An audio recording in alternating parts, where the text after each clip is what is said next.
Hello everyone, বহুকাল পরে আজ ব্লগটা এডিট করার সময় পেলাম। সেই যে মাটন বিরিয়ানি রান্না করেছিলাম, সাথে ছিল চিকেন রোস্ট। তো সেইটারই রেসিপি আজকে আমি শেয়ার করব। এখানে আমি সব রকম মশলা কষিয়ে নিয়ে দিয়ে দিলাম কাঁচামরিচ বাটা।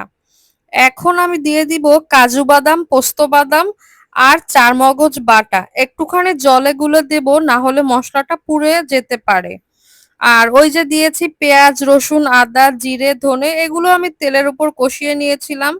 তো আর একটু জল দিলাম, কারণ বাদাম কিন্তু তেলে পুড়ে যাওয়ার একটা চান্স থাকে। আর এই পর্যায়ে আমি টক দই দিয়ে দিব। একটু জলের ভিতরে টক দইটা দিলে ভালো হয়, তাহলে আর টক দইও পুড়ে যায় না। এখন আমি মশলাগুলো সুন্দর করে মিক্স করে নিচ্ছি। একটু টকবক করে ফুটিয়ে নিতে হবে।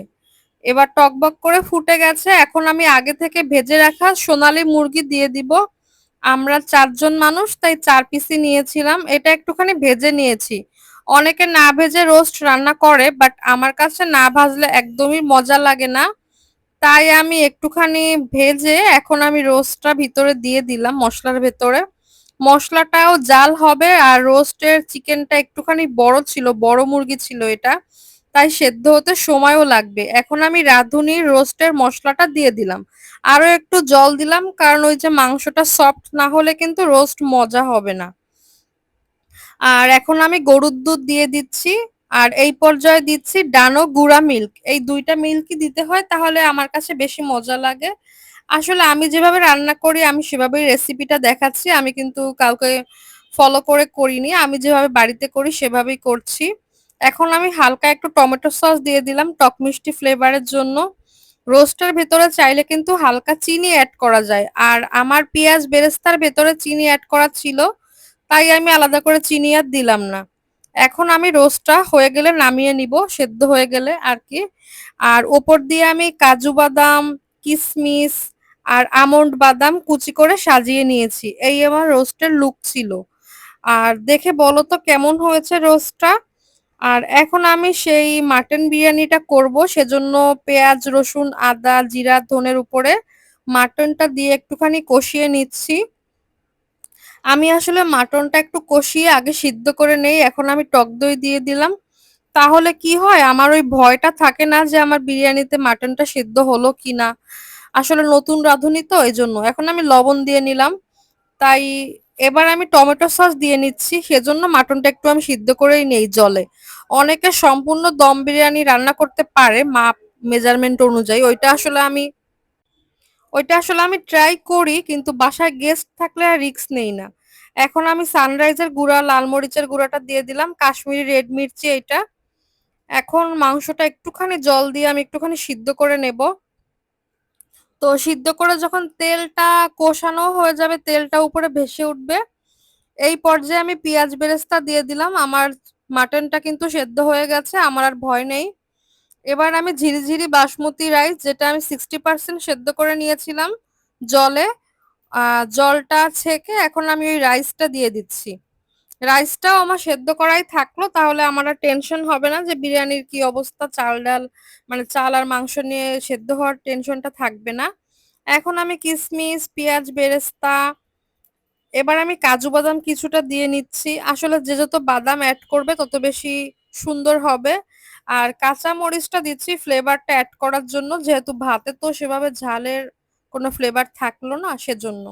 এখন আমি দুধের ভেতরে যে জাফরানটা গুলিয়ে রাখছিলাম, সেইটা আমি ছিটা ছিটা করে একটু একটু দিয়ে দিব, বেশি দেওয়ার দরকার নেই। এখন আমি এটা প্রায় আমার সাজানো কমপ্লিট। এখন আমি মিঠা আতর, যেটা মাত্র 2-3 ফোঁটা দিব। আর খুব বেশি সেন্ট দিলে আসলে ভালো লাগে না।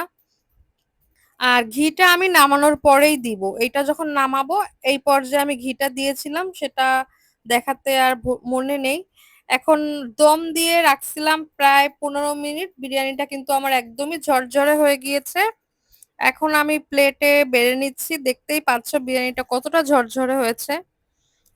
আর আসলে ঝরঝরেটা প্রথমবার রান্না করলে আমারও কিন্তু হতো না, আমি অনেকবার প্র্যাকটিস করে এতটুকু পর্যন্ত রান্না করা শিখছি।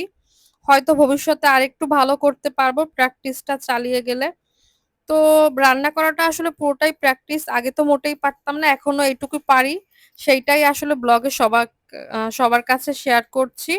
তো যদি কেউ কোনো টিপস জানো সেটা আমাকে কমেন্ট করে বলতে পারো। আর আমার বিরিয়ানি রান্নাটা কেমন হয়েছে সেটা কিন্তু সবাই বলো। আর তমা খেয়েছিল ১ম এ ঐদিন। আর আমরা একটু পরে খেয়েছিলাম। তো ওই প্লেটটা আমি তমার জন্য রেডি করেছিলাম। ও এখন খেয়ে আমাদেরকে রিভিউটা বলবে কেমন হয়েছে। উম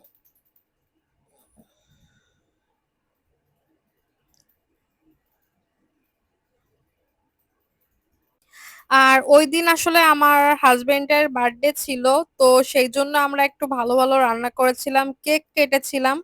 কিন্তু কেক কাটার ভিডিওটা আসলে পেজে শেয়ার করা আর হলো না, দেরি হয়ে গেল। সেজন্য এখন আর শেয়ার করছি না।